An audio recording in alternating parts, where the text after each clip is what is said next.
운동의 법칙, 뉴턴의 운동 법칙이라고 하는 건데 1법칙, 2법칙, 3법칙 법칙이 3개가 있어요. 근데 이제 5절에서는 그것 3가지를 다 하되 5절에서 끝나는 게 아니라 6절까지 이어져요. 6절까지, 그러니까 사실 5장하고 6장이 합쳐서 이게 뉴턴의 운동 법칙인데, 이거를 이제 조금 쪼개놨어요. 1, 2, 3 법칙 배우고 끝나는 게 아니라, 운동의 법칙을 배우고 나면, 여러분들이 운동의 법칙에서 여러분들 크게 배우게 되는 것이 이제 힘이라는 걸 배우게 되거든요.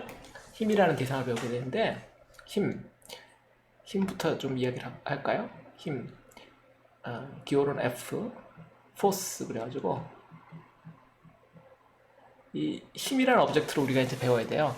우리가 4장까지는 운동을 기술했어요. 운동을 기술할 때는 우리가 4장까지는 위치 벡터 x, 그 다음에 속도 벡터 v, 그리고 이제 가속도 벡터 a, 이런 것들만 배웠고, 그 운동을 하게 만드는 원인을 배우지를 못했거든요.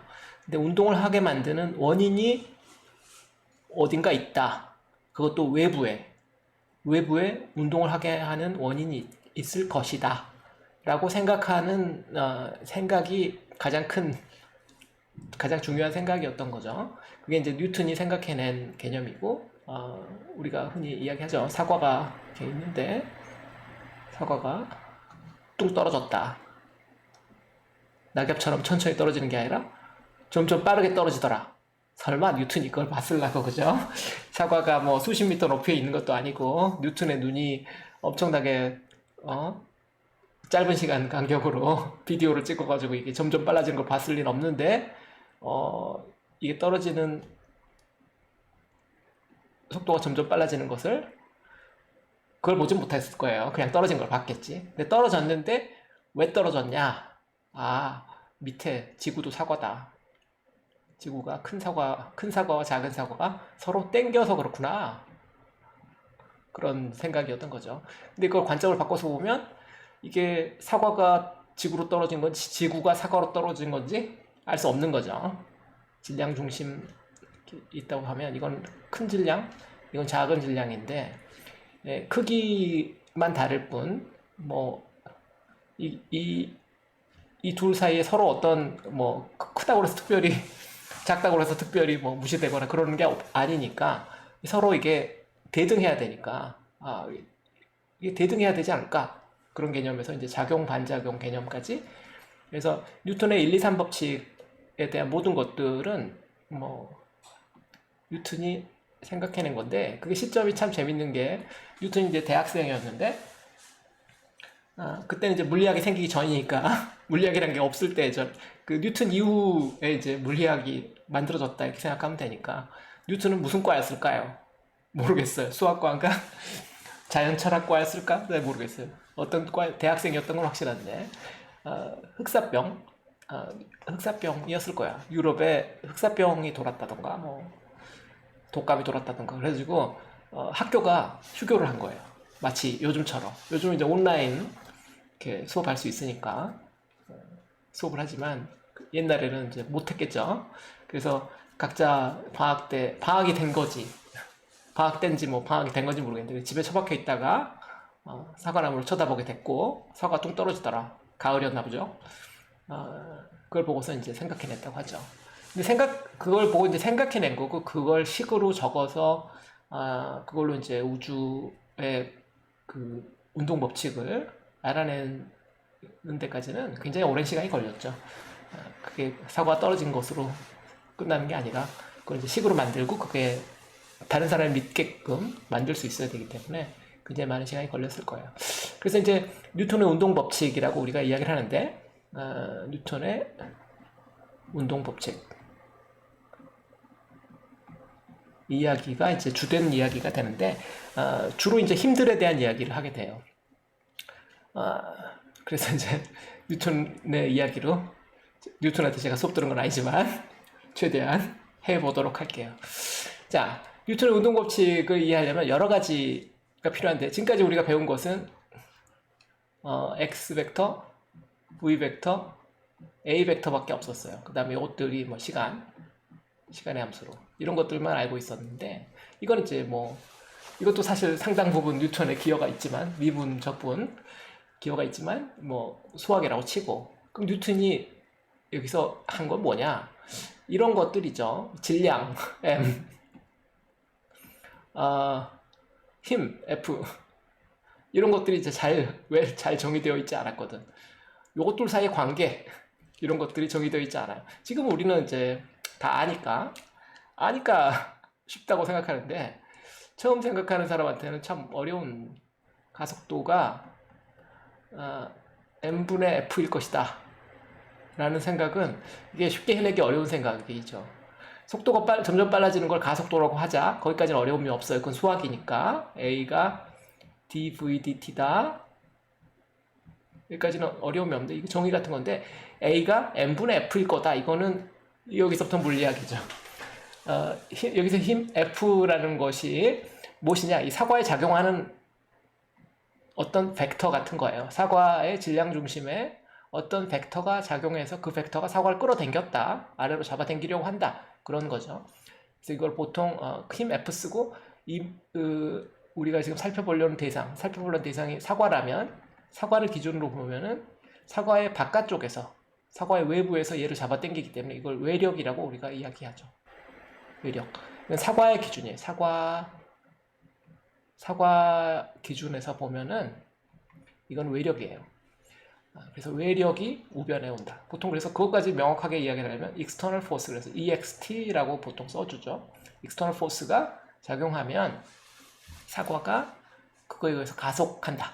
가속도가 그거에 비례해서 생기는데, 그게 똑같진 않고 어떤 비례 상수가 있을 건데, 예를 들어서 질량이 크면, 무거운 사과라면 힘이 많이 작용하고, 작은 사과라면 힘이 적게 작용하고 할 거다. 얘 질량에 비례해서 작용할 거라는 거죠. 그것도 쉽게 생각해내기 어려운 개념이에요.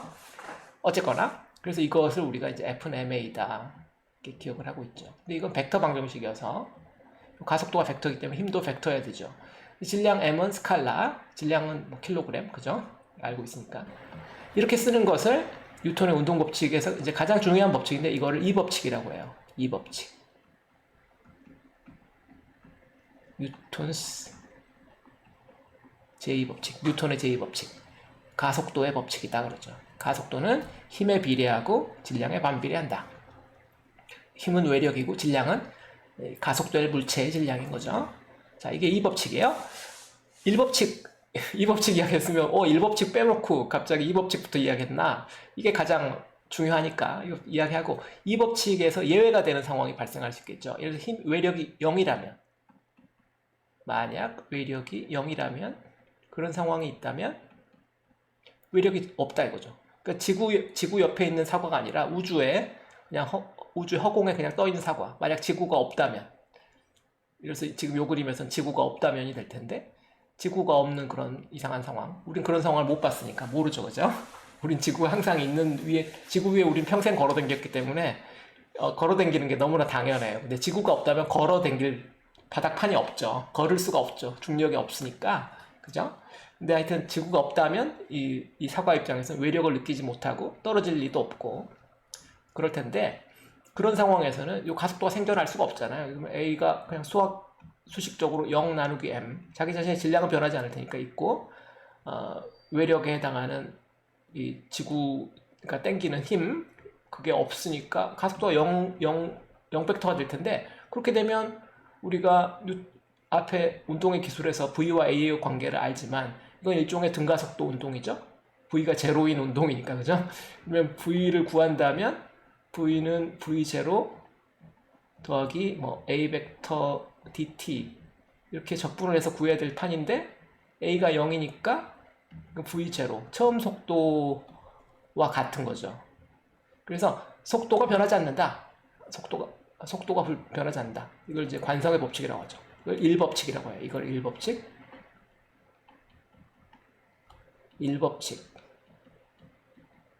관성의 법칙.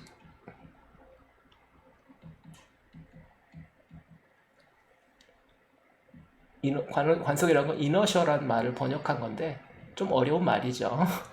이너셔. 이너셔도 어렵고 관성도 어려워요. 한자어기 때문에 관성의 법칙이라고 해요. 외력이 작용하지 않으면 가만히 있던 물체는 계속 가만히 있으려고 하고 움직이던 물체는 계속 같은 속도로 움직이려고 한다. 이렇게 이제 길게 표현하죠, 보통. 여러분들 그 버전을 익숙하지 않으면 그 버전을 마음속에 되뇌어 보는 게 좋을 거예요. 가만히 있던 물체는 계속 가만히 있으려고 하고, 그 말은 뭐냐면 속도가 0인 물체는 계속 속도가 0이고 이런 이야기예요.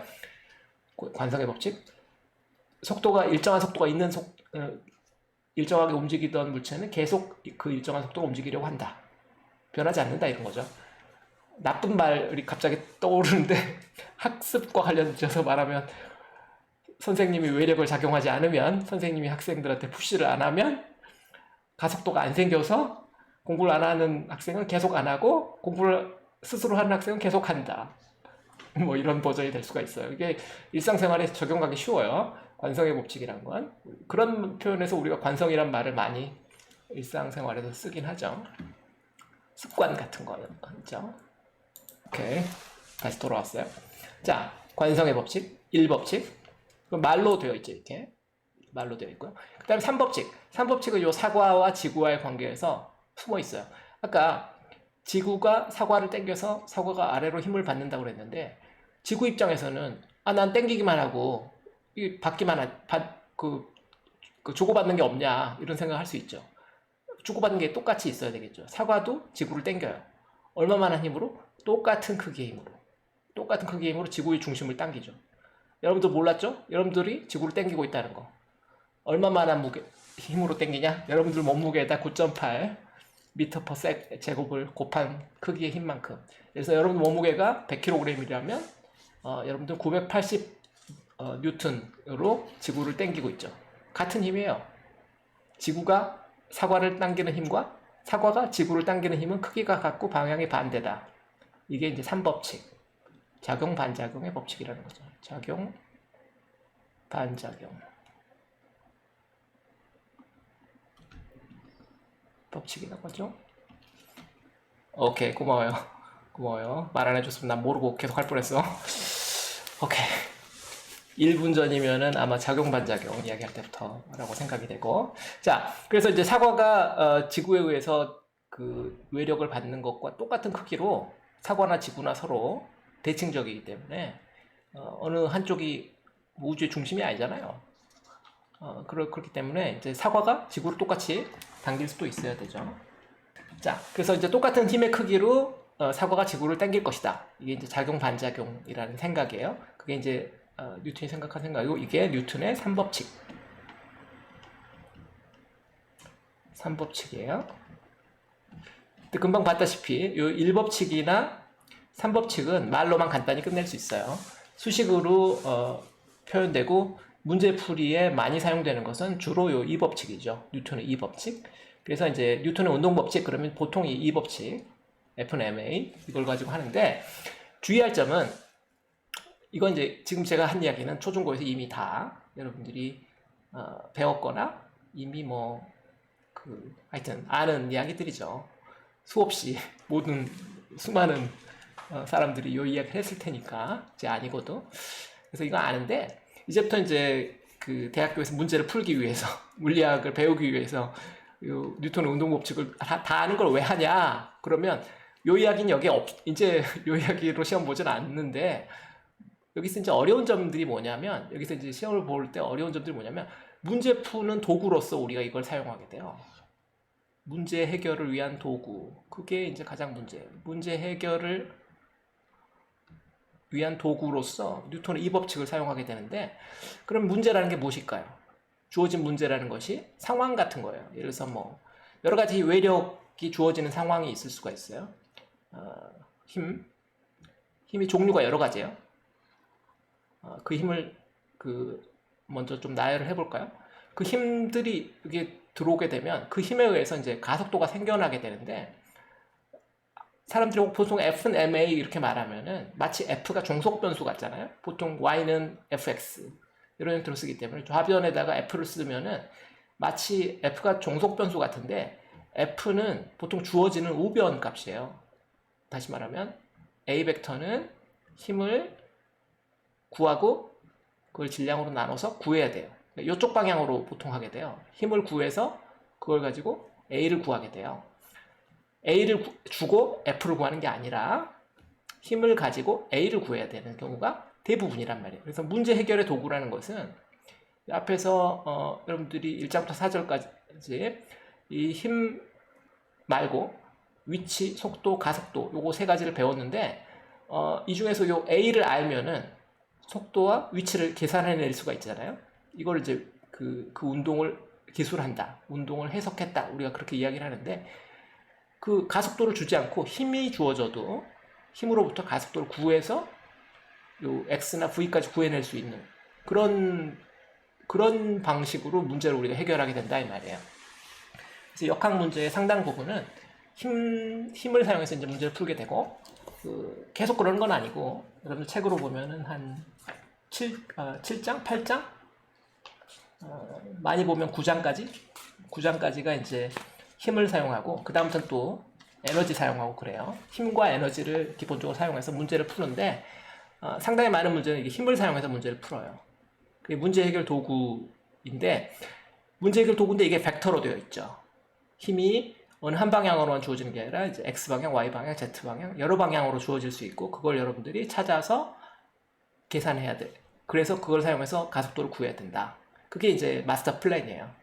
때로는 뉴턴의 1법칙 소소하게 관성의 법칙이 적용될 때도 있고 때로는 뉴턴의 3법칙 작용-반작용 법칙을 써먹어야 될 때도 있죠. 근데 주로 뉴턴의 2법칙을 여러분들이 쓰게 되는데 주로 A를 구하는 데 사용하게 된다 이 말이에요. 아시겠죠? 그래서 이제 힘들을 먼저 알아야 돼. 어떤 힘들이 있는지를 알아야 여러분들 아는 힘도 있고 모르는 힘도 있을 테니까. 뉴턴이 제일 처음 생각하는 힘이 중력이라는 힘이죠. 중력. 질량을 가진 물체에 작용한다는 힘, 그죠? 그걸 이제 중력이라고 하고, 그거는 보통 질량에다가 중력과 속도 g를 곱한 형태로 나타나죠. 보통 아래쪽으로, 그죠? 아래쪽. 화살표로 그냥 그릴게요.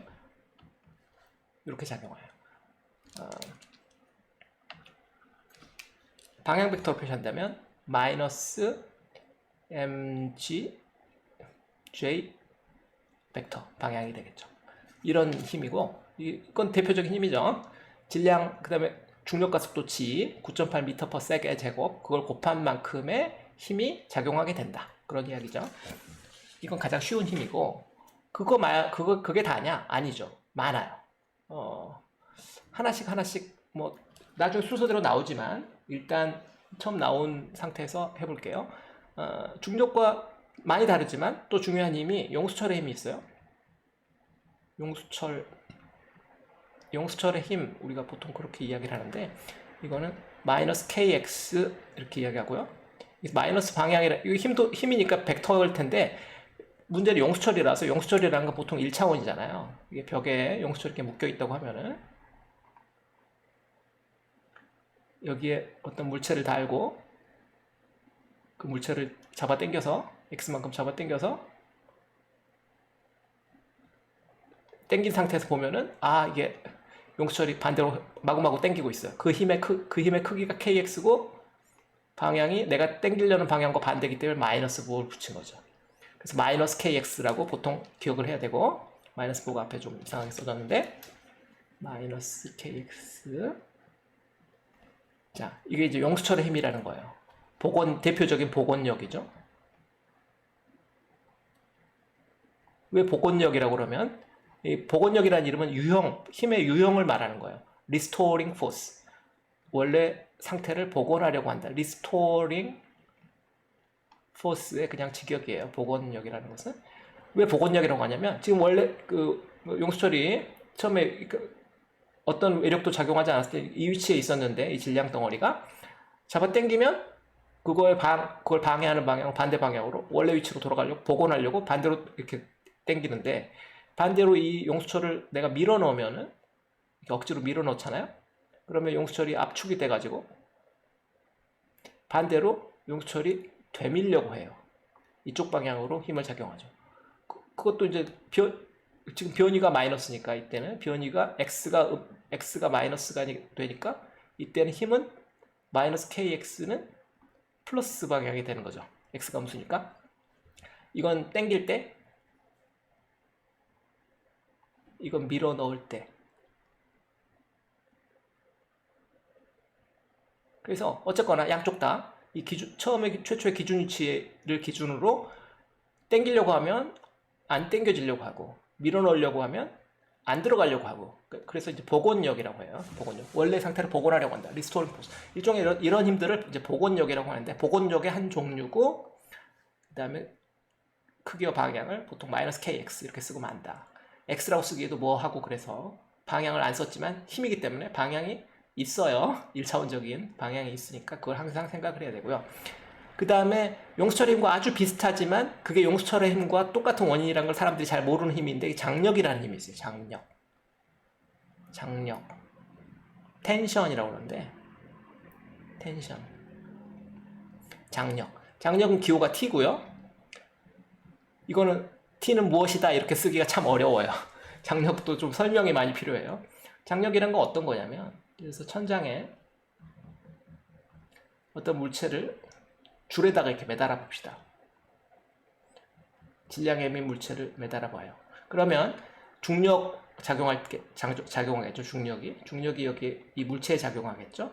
mg라는 이 중력이 작용할 거예요. 중력을 보통 기호로 쓴다면 W라는 기호를 보통 많이 씁니다. 워크랑 좀 헷갈리긴 하는데 W라고 쓰기도 해요. 안 쓰기도 하고. 때에 따라. 왜냐, 알파벳이 많지 않기 때문에 똑같은 그 철자가 서로 다른 용도로 마구 사용되는 경우가 있어. 이게 좀 그런 경우에 중력을 W, 웨이트의 의미로, 무게라 이거죠. 이렇게 사용되기도 하는데, 하여튼 그냥 일단 지나갈게요. 그래서 중력이 일단 작용하는데, 이 물체만 기준으로 보면은, 이 물체만 이렇게 쳐다보면요, 중력이 작용했는데 가속도가 왜 안 생겼죠?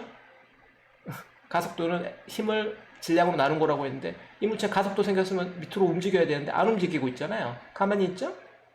가만히 있는 거 확실하죠? 줄에 매달려 있으니까, 매달려 있다. 우리가 상태를 기술했잖아? 상태를 기술했는데 이 질량 덩어리의 y-방향 위치가 변하지 않았잖아요. 소위 말하면 관성의 법칙이 적용되고 있는 상황 아니에요. 가만히 있던 물체는 계속 가만히 있으려고 하고, 그것만 봐도 얘 가속도가 0이구나. 이상하네, 그죠? 왜 가속도가 0이지? 그죠? 이상하다고 생각될 수 있겠죠? 왜냐? 장력이 있기 때문이죠. 줄이 당기고 있기 때문에. 줄이 실제로 위로 끌어올리고 있기 때문에. 얼마만한 힘으로? 요 mg하고 똑같은 크기의 힘으로. 이게 장력이에요. 줄이 당기고 있다. 왜 줄은 당기고 있죠? 줄은 섬유로 되어 있고, 섬유가 아니라 뭐 철사줄이어도 마찬가지예요. 얘도 분자 구조를 가지고 있고, 얘도 늘어나지 않으려고 버티는 거예요. 마치 용수철하고 똑같아요. 용수철도 당기려고 하면 늘어나지 않으려고 하는 게, 이게 분자들 사이에 일종의 전자기력 때문이거든요. 분자들 사이의 전자기력 때문인 거예요. 이 철 원자 구조를 이루는, 이 물질을 이루는 놈들의 전자기력 때문에 늘어나지 않으려고 하는 거거든요. 전자기력이라고 또 어려운 힘을 제가 말해버렸는데, 말하다 보니까 정의하려면 다른 힘을 또 이야기해야 돼. 이게 이 동네가 좀 그래서 어려워요. 자, 장력이란 힘이 위로 작용한 거죠. 이 물체에 매달린 요 끝부분에. 근데 그 장력은 좀 희한한 힘인 게, 이 물체는 이렇게 작용했는데 천장 쪽 끝부분에는 또 반대로 작용해요. 천장을 또 얘가 잡아당기거든. 하여튼 뭐 방향을 굳이 표시한다면 이렇게 돼요. 장력이 참 묘한데, 장력 학생들이 조금 헷갈릴 요소가 있죠. 방향이나 크기를 파악할 때 학생들이 좀 헷갈려 해요. 장력을 계산할 때는 뭐 용수철 상수 같은 거 안 줘요. 용수철 상수 같은 거 안 주고 문제에서 이제 계산하도록 돼요. 스스로 찾아야 돼요. 지금 우리도 그랬지만 가속도를 구하는데 이 장력을 사용한 게 아니라 가속도를 사용해서 지금 장력을 구했잖아요. 가속도를 어떻게 구했죠? 관성의 법칙으로 구해버렸잖아요. 관성의 법칙으로 가속도가 0인 것을 구해서 그걸로부터 이게 가속도가 0이 되니까 힘의 합이 아래쪽 위로 플러스 t, 아래로 마이너스 mg 합쳐서 이게 ma가 돼야 되는데, f는 ma는 f, 항상 좌변에다 ma를 쓰는 습관을 가져야 돼요. 대학교에서는. 그래야 내가 뭘 풀고 있는가를 안 헷갈려요. f는 ma 쓰고 나면 항상 헷갈려. 그래서 관성의 법칙이니까 좌변이 0이니까 그래서 t가 mg구나 이렇게 알아낸 거거든요. 관성의 법칙을 적용한 거죠.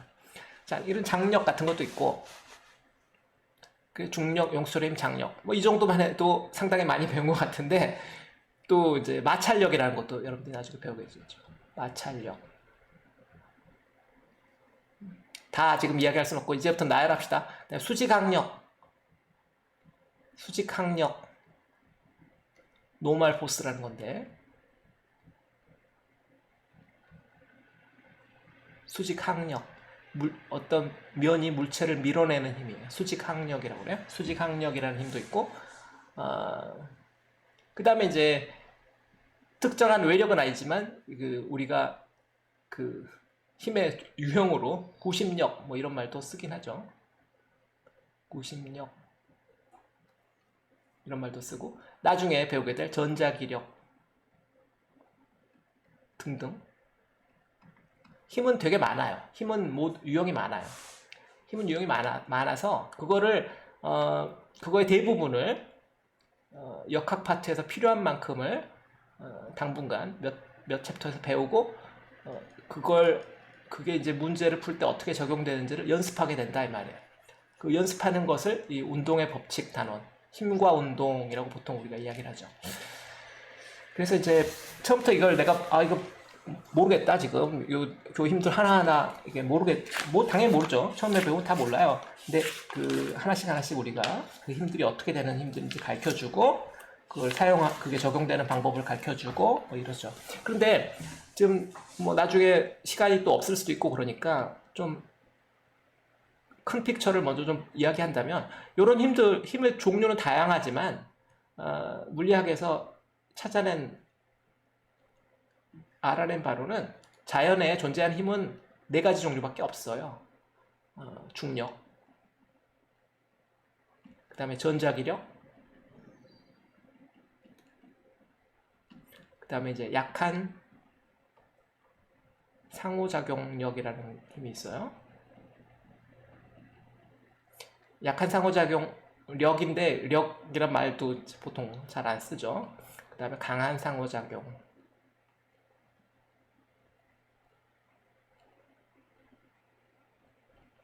이 4가지 있어요. 1, 2, 3, 4. 이 4가지 힘은 기본 힘이에요. 기본 힘. 물리학자들이 알아낸 우리 우주를 구성하는 기본적인 힘. 이 용수철의 힘, 제가 아까 좀 길게 이야기했지만 본질적으로 따져보면 그건 전자기력이라고 그랬죠. 분자들 사이의 전자기력이에요. 장력, 얘도 마찬가지예요. 본질적으로 따지면 전자기력이에요. 마찰력, 얘도 전자기력이에요. 수직항력, 얘는 사실은 힘이 아니에요. 얘는 가상력이라는 참 애매한데 하여튼 힘이에요. 본질적으로 힘이 아니에요. 이건 가상력이라고 부르고 구심력 이것도 이제 힘의 형태를 나타내는 거지. 그 오리진을 따질 필요는 없고 전자기력은 여기 있고요. 그 다음에 이제 그러니까 우리 주변에 보는 힘들은 중력 아닌 거 다 전자기력이에요. 우리 주변에 내가 걸어다닌다 그 전자기력으로 걸어다니고 있는 거고요. 내가 글씨를 쓴다 전자기력으로. 사실은 이 전자기력이 우리 주변을 사실 지배해요. 우리 주변을 큰 스케일에서는 중력. 태양 주위를 지구가 돌고 있고 지구 주위를 달이 돌고 있고 굉장히 큰 스케일이죠. 큰 스케일에서는 중력이 모든 걸 지배하죠. 내가 땅 위에 걸어 다닐 수 있는 거 그거 자체가 중력 때문이에요. 전자기력으로는 내가 땅이 나를 당기지 않죠. 그러나 내가 평상시에 가지고 노는 모든 것은 전자기력이에요. 공 가지고 놀 때 빼고 무거운 물건 들 때 이런 중력의 영향을 받는 거죠.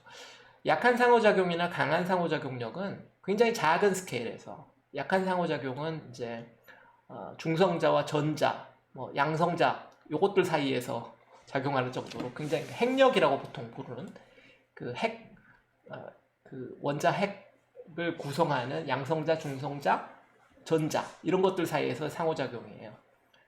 그래서 중성자가 전자를 하나 잃어버리면 양성자가 되거든요. 그때 그것들 사이에 작용하는 힘 그런 게 이제 약한 상호작용력이고요. 강한 상호작용력은 여러분 쿼크라고 들어봤죠? 쿼크 양성자, 중성자를 다시 구성하는 기본 입자, 업 쿼크, 다운 쿼크 뭐 이런 거 있잖아요. 그 쿼크들 사이에 상호작용하는 힘, 그 힘이 이제 강한 상호작용이어서 우리 주변에서 볼 수는 없고 굉장히 이제 높은 에너지 상태가 되면 그런 힘들의 영향을 받죠. 그래서 우주가 처음에 막 생겨났을 때, 뭐 우주가 빅뱅 뭐 이런 거 할 때 어떤 힘이 작용하는가 뭐 이런 것들이 그런 힘들은 요 3번, 4번 힘들이죠. 근데 이제 원자 구조가 일단 만들어지고 나면은 그 다음부터 이제 전자기력, 중력 이런 것들이 세상을 지배하는 거죠. 어쨌거나 이 모든 힘들은 다양한 형태로 나타나지만 본질적으로는 이 네 가지 힘이에요. 여기서 벗어나는 건 없어요. 자, 이게 이제 마스터 플랜이고 이제 조금씩 해봅시다. 자, 새로 종이를 하나 열어서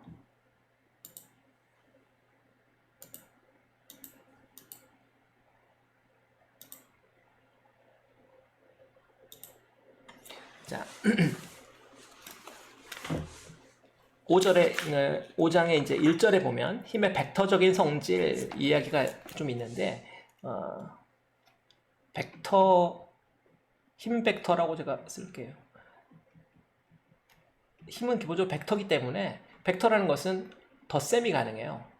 그래서 성분분해를 우리가 할 수 있었죠. fx 뭐 i, fy, j 이렇게 이제 x방향, y방향으로 성분분해 한다는 것 자체가 이게 쪼갤 수 있다는 거잖아요. 어떤 힘이라는 오브젝트가 있으면 이게 힘 벡터가 이렇게 있다고 하면 힘 벡터 공간이라고 하면 이걸 좌표축으로 x축, y축 쪼개면 x축으로 프로젝션해서 이 방향의 크기를 이제 fx, 이 방향의 크기를 fy.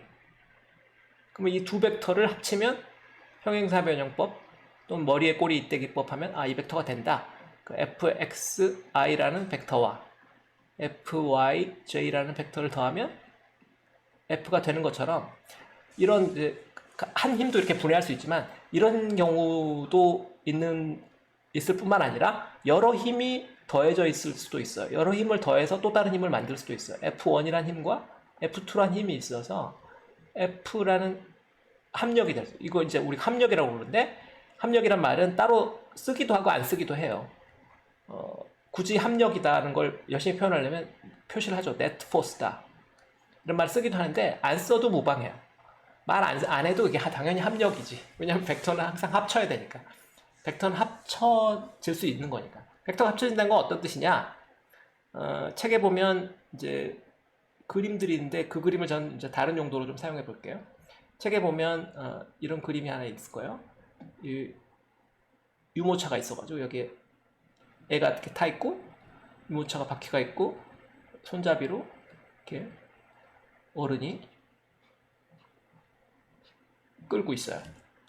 그래서 앞으로 가고 있어요. 자, 끌고 있죠. 근데 이게 바닥의 지면이에요. 그러면 지금 이 물체를 간단히 그리면 이게 여기 질량 m 있는데 위로 당기고 있는 거죠, 그죠?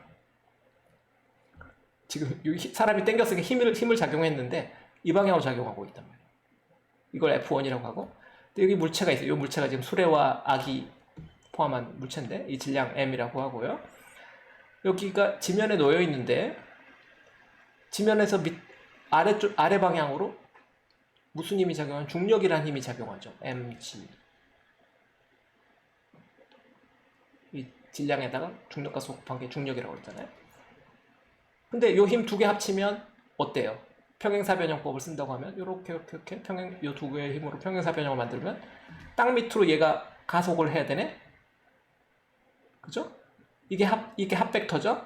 요 힘 두 개만 있다고 하면 이게 합벡터잖아요. 그러면 땅 밑으로 아기와 수레가 땅 밑으로 점점 꺼져야 되는데 왜 땅 밑으로 안 꺼지고 있지?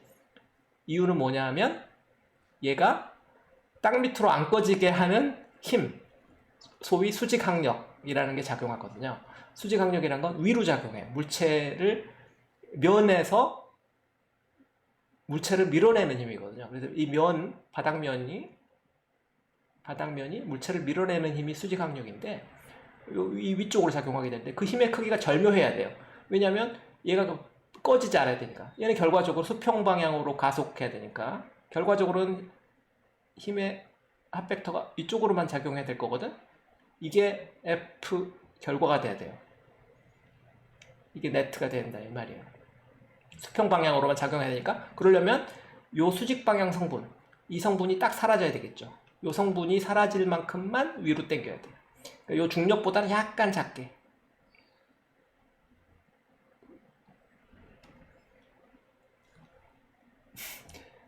자, 이 기호가 너무 많이 표시되어 있어가지고 좀 정신사 나오는데, 그래서 이제 이 그리는 법도 우리가 좀 나중에 이야기를 하게 될 거예요. 질량 m이고, 여기 수직항력이란 건 기호를 n을 씁니다. 지금 이야기하면서 수직항력을 우리가 배워보도록 합시다. 당분간 우리가 힘의 종류, 그 다음에 사용법, 이걸 주로 배우는 거예요. 수직항력은 기호가 n이다. 노멀 포스니까. 그죠? 단위 뉴턴, 그거 아니고 수직항력도 n이라고 불러요. 자, 지금 이게 우리가 뭘 했냐? 힘을 찾아냈어요. 수직항력을 찾아냈고 합벡터를 구했어요. 얘는 얼마만의 가속도를 얼마만한 가속도를 가질 거냐? 이 당기는 각도, 세타 있으니까 이 가속도는 아마도 F1 코사인 세타를 질량 m으로 나눈 만큼의 x방향 가속도만 가질 것 같네. 왜? y방향으로는 가속도가 0이어야 되니까. y방향의 가속도라는 것은 지금 여기서 보면은 첫 번째 n 있고, 그죠? 외력으로. 그 다음에 F1의 사인 세타 성분이 있고요. 수직 방향 위로 당기는 성분. 그 다음에 중력의 아래쪽으로 적용하니까 마이너스 m을 대문자를 썼군요. 질량을 대문자로 쓰기로 하죠. 자, 그리고 중력의 아랫방향 성분 빼주고, 이게 y방향의 힘들인데 이거를 질량으로 나눈 거잖아요. 뭘 쓴 거죠? 뭘 쓴 거냐면 이거는 x방향에 작용하는 힘들을 다 합친 거, 서메이션 다 합친 거를 질량으로 나눈 거고, 이건 뭘 쓴 거냐면 y방향의 힘들을 다 합친 거. 요 i는 지금 인덱스예요. 1, 2, 3, 4 필요한 만큼 이걸 쓴 거죠. x방향 힘들을 다 합쳐서 우변에 분자에 써주고 질량 m으로 나누면 그게 x방향 가속도를 구하는 공식이에요. 이게 뉴턴의 이 법칙을 적용한 거죠. 뉴턴의 이 법칙에 x방향 성분을 쓴 거죠. 밑에 건 뉴턴의 이 법칙에 y방향 성분을 쓴 거예요. 그런데 이게 0이라는 것을 우리는 알아요. 왜? 관성. 물체가 아래로 꺼지지 않을 테니까. 수레가 땅 밑으로 꺼지지 않잖아. 내가 땅 밑으로 꺼지지 않고 잘 서 있잖아요. 수직항력이 작용하고 있다. 다시 말해 y방향 가속도가 0이라는 걸 우리가 알고 있거든. 관성의 법칙을 우리가 적용한 거예요. 그러니까 수많은 일을 한 거예요. 그래서 이거 두 개를 연립해서 푸는 거죠. 이 문제풀이. 이거 솔브예요. 식을 세우고 푼다. 자, 여기 첫 번째 풀었죠? AX 구했어요. 두 번째는 뭐 한 거지? 이게 0이니까 이 식을 잘 보면 뭘 구한 거예요? n을 구한 거죠. n을 구한 거. 이 0이니까 n은 mg 빼기 f1 사인 세타가 되겠네. 이 F1은 지금 엄마가 하여튼 어른이 그 수레를 당긴 이 힘의 크기예요. 그죠? 이 힘의 크기를 F1이라고 하기로 했으니까 그건 주어져야 되겠죠?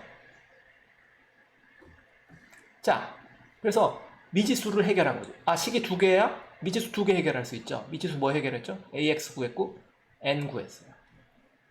다른 걸 물어볼 수 있어요. 뭐 N을 주고 다른 걸 물어볼 수 있어요. 문제는 항상 바뀌어요. 그러나 항상 주인공들로서 이런 힘들이 나타나요. 여기만 해도 이 힘이 뭐가 나타났죠? 지금 중력 나타났고, 사람이 끄는 힘, 그건 뭐 이름도 없어요. 노네임이에요. 정확한 이제 장력이라는 형태로 여기에 적용이 되겠죠. 막대를 잡아 당겼으니까. 이것도 일종의 장력이잖아요. 그러나 그건 그냥 요 방향의 힘 이렇게 표시해도 상관없어요. 그게 오리진이 뭔지는 중요하지 않아요. 수직항력은 면이 물체를 밀어내는 힘이다. 면의 수직 방향으로 작용한다. 기억해야 되고, 기호는 n이고, 이걸 대부분의 경우에 수직항력은 계산의 대상이에요. 계산의 대상이에요. 바닥에 뭐 문제가 이런 상황, 이 문제가 아니고 그냥 바닥에 놓인 상자다. 바닥에 상자가 그냥 놓여 있다. 질량 m이 그냥 놓여 있다. 이런 문제라면 이건 x 방향도 y 방향도 다 관성의 법칙이 적용되겠죠. 그러면 이때 AX는 트리비얼하게 힘이 0이니까 F(x) 나누기 m인데 이거 힘이 0이니까 당연히 0이고, AY는 트리비얼 하진 않죠. 이게 아래쪽으로 중력이 작용하겠군. mg. 이것만 생각하면 y방향으로 꺼져야 되는데 꺼지지 않고 가만히 있다. 관성의 법칙이 적용하니까 수직항력이 작용하는구나. 그런데 그걸 여기다 기호로 쓴다면 n 빼기 라지 m g 나누기 m인데 이게 바닥으로 꺼지지 않네? 이게 0이어야 되네? 관성의 법칙. 그죠? 그러니까 이게 0이면 여기서부터 n 이 상황에서는 수지 강력이 mg군. 수평면에 가만히 놓인 물체는 수지 강력이 mg예요. 근데 상당히 많은 학생들이 제가 수업 시간에 강의를 하고 강조를 하고 비슷한 예제를 풀어도 이 습관을 못 버리는 친구들이 있어요. 수지 강력이 항상 mg라고 생각하는 학생들이 가끔 있어요. 수지 강력은 문제를 풀어서 나와야 되는 경우가 대부분이죠. 이 경우에도 그렇지만 수레를 위로 약간 들어주고 있잖아요. 지금 이 사람이 이 수레를 당기는 힘이라는 힘이 비스듬하게 작용했기 때문에 이 수평 방향 성분도 있지만 수직 방향 성분도 있단 말이에요. 이 수직 방향 성분이 이 물체에 작용하는 중력과 반대 방향이기 때문에 수직 강력이 약간 줄어든 거야. mg에서 요만큼 줄어든 거예요. 이게 물체를 들어올리는 힘이거든. 그래서 수직 강력이 지금 바뀌었잖아요. 여기서 가만히 놓여 있으면 mg인데 위로 약간 들어줬기 때문에 mg 빼기 f1 sin 세타가 여기서 된 거라. 그래서 이런 식으로 힘들을 여러분들이 적용하고 힘의 방향을 분해하고 하는데 이가 벡터라는 개념이 되게 중요해요. 이게 벡터인지 몰랐다면 이거 하기 힘들죠. x, y, 특히 이제 중력 방향으로 이렇게 성분 분해하거나 이게 면의 수직인 방향으로 성분 분해하는 경우가 너무너무 많아요. 비슷한 다른 예를 하나 들어볼게요. 비슷한 다른 예는 이제 보통 빗면인데 이게 지금 뒤에 나올 이야기지만 미리 좀 한다면 빗면, 비탈면이라고 하죠. 빗면이 있는데 빗면에 어떤 물체가 있다고 봅시다. 빗면에 물체, 질량의 m인 물체가 놓였다. 각도 세타다. 얘가 뭐 미끄러져 내려간다고 합시다. 마찰이 없다. 뭐 이렇게 생각하면은 미끄러져 내려가는 가속도는 얼마냐. 보통 그런 것들을 이제 물어보는데 이런 걸 푼다 하면은 여기도 힘을 벡터로 생각해서 성분 분해를 해야지 이게 시작이 돼요. 자, 일단 보통 자유물체 그림 그리기라고 하는데 그거 설명도 좀 합시다. 자유물체 그림 프리 바디 다이어그램이라고 하는데요. 프리 바디 다이어그램. 자유물체 그림 그리기라는 게 뭐냐면 문제를 풀 때 이렇게 내추럴하게 뭐 수레를 수레처럼 그리고 자동차를 자동차처럼 그리고 하는 게 너무 힘들거든요. 그래서 물체를 점으로 표시해. 물체는 점으로. 질량을 가진 물체죠. 그 다음에 힘은 화살표로. 힘은 화살표로. 작용하는 힘은 화살표로 표시한다. 어떤 힘이 작용한다면 예를 들어서 X방향으로 힘, 뭐 Y방향으로 힘, 뭐 대각선 방향으로 힘 작용하면 그 힘을 화살표로 표시한다. 이런 전략을 사용하는 것을 이제 프리 바디 다이어그램이거든요. 물체가 두 개 있으면 이렇게 두 개. 얘가 얘를 당긴다. 뭐 여기다 줄 긋고 뭐 당긴다. 화살표로 막 표시하는 거죠. 자유물체 그림 그리기라고 그래요. 자, 이 빗면에 놓인 물체도 자유물체 그림을 그리면 물체는 점으로 그리고 그 다음에 여기 작용한 힘은 화살표로 아래로 중력 mg 그죠? 빗면을 어떻게든 묘사해야 되니까 이게 점선으로 빗면을 그릴까요? 빗면이 이렇게 있다고 치고 각도 세타 그러면은 면의 수직인 방향으로 수직 항력이 작용한다고 했으니까 면의 수직인 방향으로 수직 항력이 작용할 건데 크기는 몰라요. 만약에 모른다고 그랬죠 제가. 계산 대상이다. 그러면 이 중력도 이 빗면 방향으로 성분 분해를 할 필요가 있어요. 보통은 우리가 힘을 XY 방향으로 이렇게 성분 분해하지만 일반적으로 빗면 문제, 이런 빗면에서 그 문제를 해결하려면은 XY 방향이 불편하거든요. 빗면의 평행한 방향을 뭐 예를 들어서 빗면의 평행한 요 방향을 뭐 X 방향, 빗면의 수직인 요 방향을 Y 방향 이렇게 하는 게 편해요. 다시 말하면 I 방향, J 방향 이렇게 쓸 수도 있다고 했죠. 이렇게 문제를 푸는 게 훨씬 편하거든요. 그래서 이 방향으로 힘을 성분분해할 필요가 있어요. 성분분해라는 건 그 좌표축에 맞춰서 정사형의 그림자를 찾는 거거든요. 그러니까 이 중력을 XY 방향으로 성분분해를 한다. 이거죠. 글씨를 미리 써놓으니까 좀 문제가 있네. 오케이.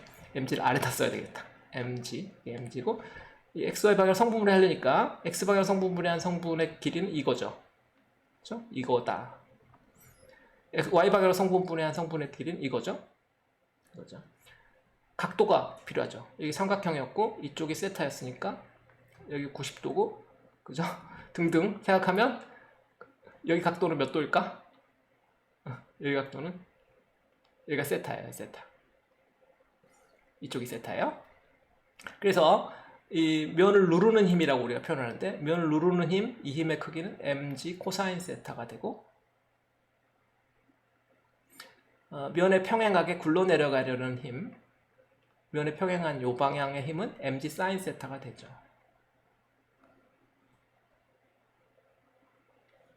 이거는 요 중력을 성분분해한 성분이에요.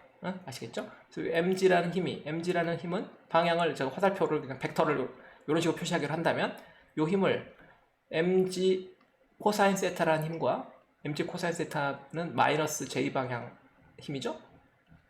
더하기 mg 사인 세타, mg 사인 세타는 마이너스 i 방향의 힘이야. 이런 식으로 쪼갠 거죠. 벡터를 성분분해한 거예요. 지금 i 방향, j 방향으로 쪼갠 거예요. 제가 이 짓을 한 거예요. 그림으로 그렸죠. 이런 일을 많이 하게 돼요.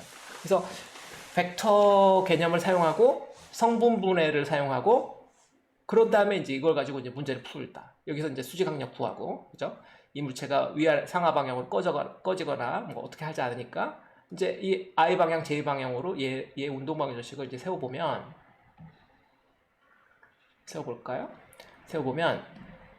ax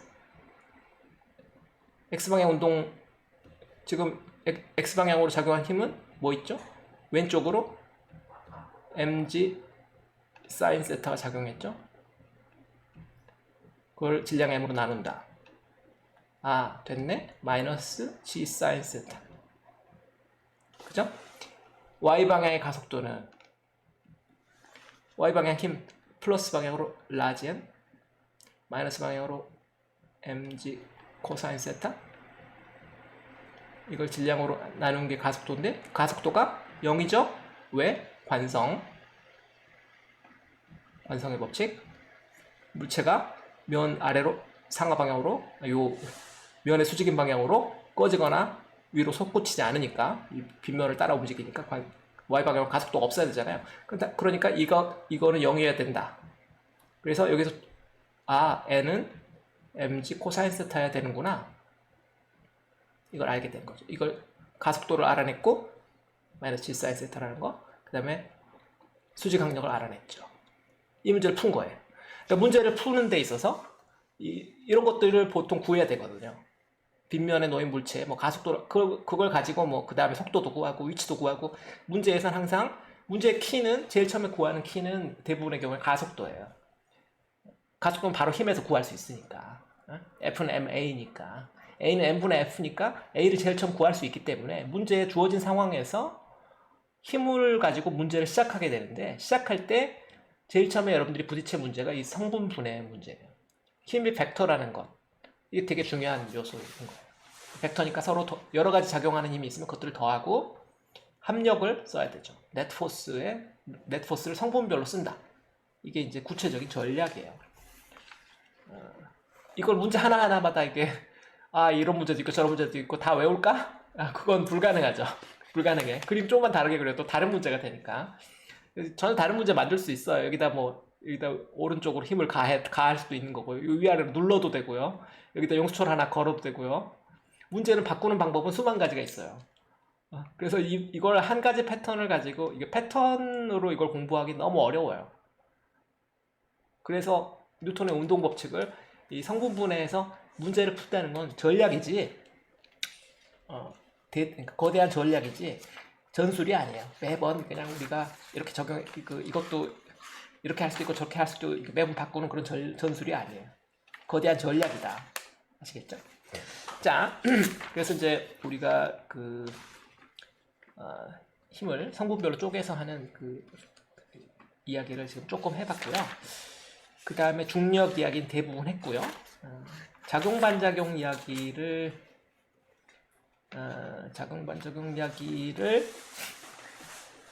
시간이 좀 있으니까 조금 하죠. 새로 종이 하나 열어서요.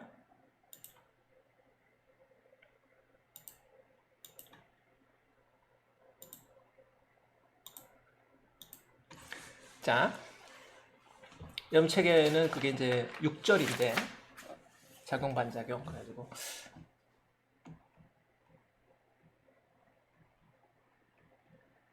작용 반작용의 법칙 3법칙이죠. 작용 반작용 아까 이제 사과와 지구를 가지고만 이야기를 했는데 더 복잡하게도 이야기할 수 있어요. 그 여러분 책에 있는 그 그림 5.7에 있는 예제인데 책상 위에 놓여 있는 모니터다 이렇게 돼 있어요. 모니터가 있는데 모니터가 다시 책상 위에 놓여 있다. 근데 책상은 다시 바닥에 놓여 있겠죠. 바닥은 곧 지구죠. 이런 복잡한 릴레이션을 물체가 지금 3개예요. 물체가 3개면 아 이거 각각 이거 어떻게 이게 단위별로 다 따로따로 생각해야 돼요. 이거 작은 놈의 질량을 m이라고 하고 큰 이 책상의 질량을 large m이라고 하고 지구는 뭐 더 크지 이러면 안 되겠네. 그걸 m1, m2라고 할까요? 모니터의 무게를 m1, 책상의 무게를 m2, 지구는 거대한 공이죠. 지구를 그렸어요. m. 로컬하게 보면 평평하지만 자, 이 세 놈들 사이의 관계거든요. 이거를 조각조각 쪼개서 볼 필요가 있는데 제일 위에서부터 생각하면 쉽겠죠. 제일 위에서부터. 제일 위에 이걸 한 번에 이해하려면 어려우니까 여기 어떤 힘들이 작용하는지 다 분석해 본다면 어려우니까 제일 위에 것부터 하자 이 말이에요. 제일 위에 놈이 보기에는 자기는 어떤 바닥에 서 있어요. 그 바닥이 뭔지 몰라. 그죠? 내가 밑에 지구가 있는지 사실 알지만 그거는 인공위성이 찍어준 사진과 수많은 과학 지식에 의해서 아는 거지 사실은 모르잖아. 본 적이 없어서. 그러니까 밑에는 그냥 바닥이라고 생각할 수도 있다 이거죠. 모니터는 밑에가 바닥이다. 얘는 바닥이 자기를 밀고 있다고 생각하겠죠. 민다. 그 수직 강력은 항상 이 면에서 출발하는 어떤 벡터로 보통 그립니다. 이렇게 수직 강력이 작용한다 라고 생각하겠죠. 수직 강력. 여러분 책에는 소문자로 써요. 근데 저는 일반적으로 다른 교과서에 나오는 노트에는 대문자 N을 쓸게요. 자, 이런 수직 강력이 작용한다고 생각할 거예요. 그걸 뭐 N1이라고 할까요? 첫 번째 물체 작용하는 수직 강력이니까 N1이라고 할게요. 근데 이 N1은 앞에서 우리가 봤지만 요 지금 질량 덩어리 3개잖아요. M1, M2, large M. 그러니까 기본적으로 운동방 정식은 3개를 쓸 수 있거든요. A1은 M1분의 1 F에 작용하는 모든 힘. 그죠? A2라는 가속도는 M2라는 물체에 작용하는 모든 힘을 M2라는 질량으로 나눈 거. A 지구 A 어스는 어스에 작용하는 모든 힘을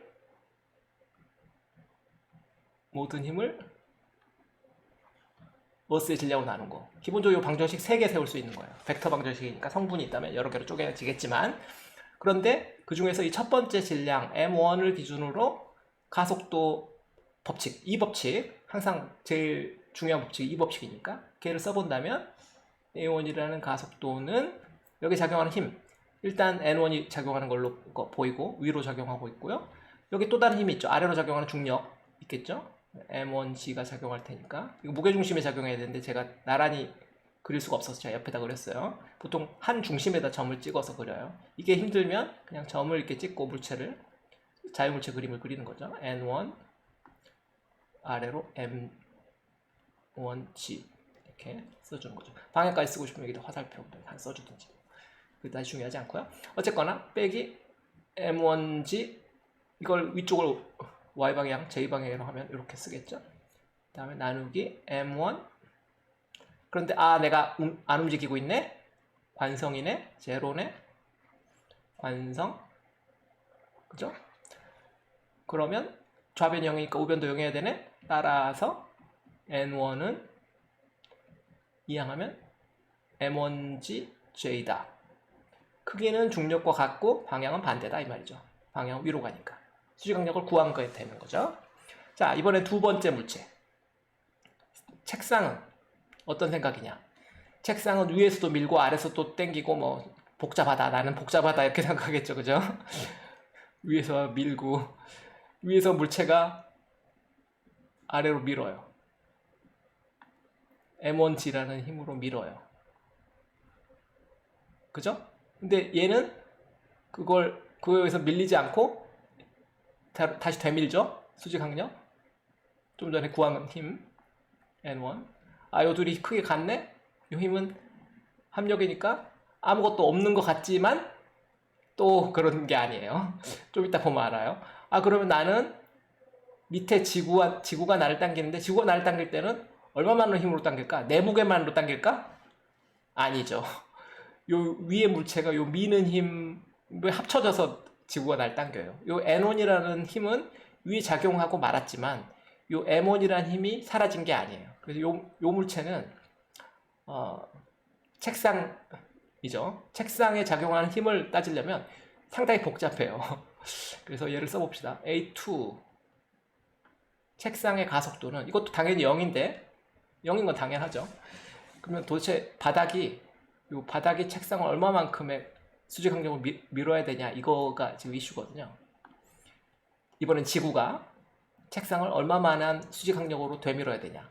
답은 뭐 심플해요. 보다시피 그 책상을 기준으로 자유물체 그림을 그려보면 알아보기 쉬운데, 책상에 작용하는 힘, 그 다음에 책상에 작용하는 이제 수직 강력 N2, 여기 이제 중력만 생각하면, 여기 M2G만 생각하면 책상의 질량은 지금 M2니까요.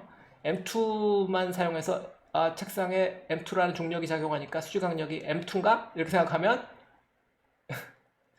생각하면 잘못하면 오답이 나올 수가 있겠죠. 그러면 도대체 어떻게 된 거지? 그걸 잘 생각해야 돼요. 여기 그러면 M1 더하기 M2G라는 게 이 책상에 작용하나? 그건 아니죠. 그러니까 실제 상황은 뭐냐? 이 힘은 서로 상쇄됐고, 내가 요 둘을 합쳐서 보느냐 따로 보느냐에 따라 다르다는 거예요.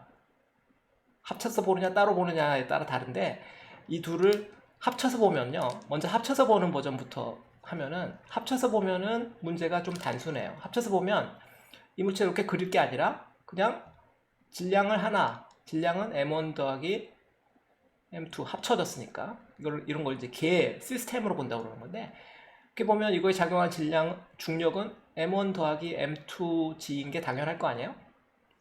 그러면 면이 물체를 밀어내는 수직강력, 그죠? 수직강력은 당연히 이 N2인데, N2는 이 바닥면에 작용할 수밖에 없으니까 이 N2라는 힘의 크기는 M1 더하기 M2G겠군. 방향은 위로. 이게 너무나 당연하죠. 그런데 이제 이건 이제 합쳐서 본 버전이고요. 다시 돌아옵시다. 책상만 따로 보는 버전으로 다시 한번 그리면, 이건 개로 본 거고,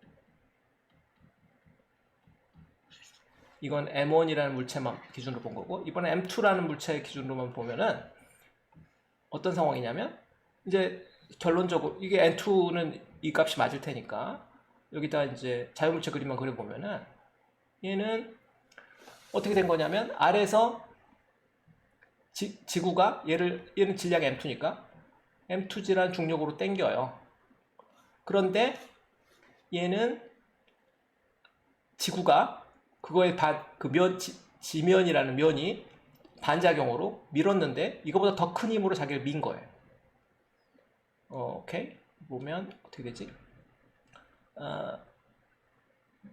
N2죠. 이게 N2죠. N2란 힘으로 민 거예요. N2란 힘의 크기는 M1 더하기 M2G니까. 근데 요 두 개만 더하면은 힘이 네트 포스가 생겨서 얘가 위로 가속되게 되잖아요. 또 다른 힘이 하나 더 작용하고 있다는 거죠. 또 다른 힘이 뭐냐면, 위의 물체가 아래를 밀었잖아. 위의 물체가 무게라는 위의 물체가 면을 통해서 아래로 당겨지고 있잖아. 책상 입장에서는 모니터가 미운 거지. 모니터가 나를 누르고 있어요. 무게라는 것으로. 그게 여기 더해진 거죠.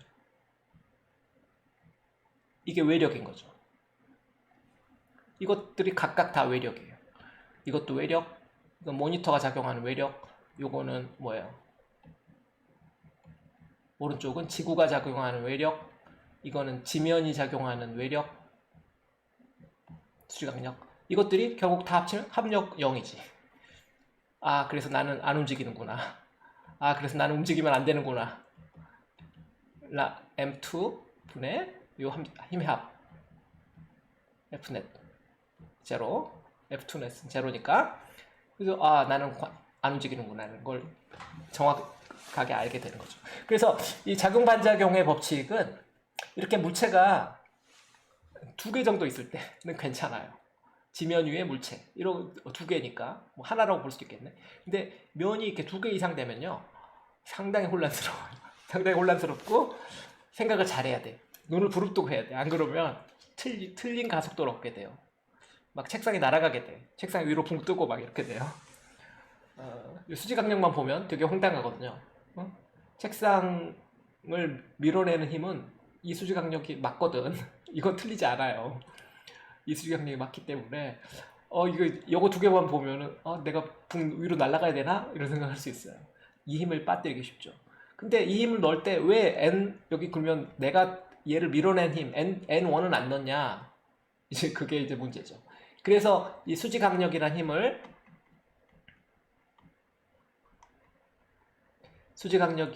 우리가 가상력이라고 우리가 부르는 거예요. 가상력의 일종이에요. 얘는 가상, fictitious force다. 실제하지 않고 상상으로만 존재하는 힘이다. 이런 힘이에요. fictitious force라고 말하는 이유가 그런 데 있어요. 여기 N1까지 넣게 되면 이제 무한 루프를 돌게 되죠. 다시 위로 또 힘이 생기게 되고 막 이상하게 돼요. 그때는 이걸 쓸 수 없어요. 첫 번째 쓸 때는 N1이 있고 여기 두 번째 물체할 때는 그게 없어. 참 묘한데 그런 면이 있어요. 자, 그래서 작용반작용의 법칙도 굉장히 이제 재밌는데 이거는 그 의심을 한 사람들이 많이 있었어요. 우주적인 스케일에서 이 작용반작용이 성립할 것인가, 안 할 수도 있지 않을까 의심을 가진 적이 있는데, 그래서 이제 작용반작용 법칙에도 위크 폼과 스트롱 폼이 있어요. 위크 폼은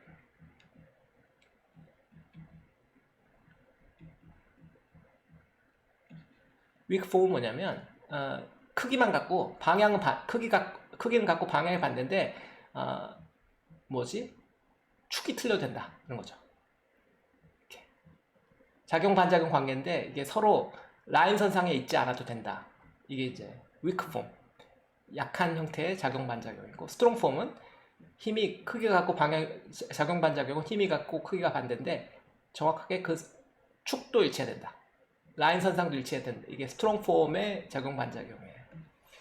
그래서 사람들이 어느 정도까지 알아냈냐면 이 스트롱 폼의 작용 반작용이 우주적으로 항상 있는 것은 아닌 것 같고, 위크 폼까지는 있는 것 같다. 그러니까 발레들을 사람들이 실험적으로 찾아내는 경우가 있어가지고 이 스트롱 폼에는 발레들이 존재해.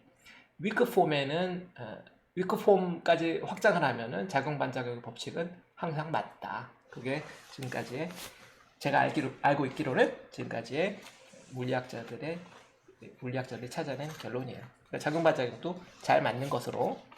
그러니까 뉴턴의 운동 법칙 중에 가장 의심받기 쉬운 것이 이 부분인데, 그것도 이 정도 약간 릴렉스 하면은 이 축만 약간 틀어진다. 방향은 같으니까, 크기는 같고 방향은 같으니까 방향 반대인 건 맞으니까. 근데 작용하는 작용점이 문제다 이거죠. 작용점이 약간 다른 점에 작용점에 평행이동 돼 있기만 하면은 성립한다.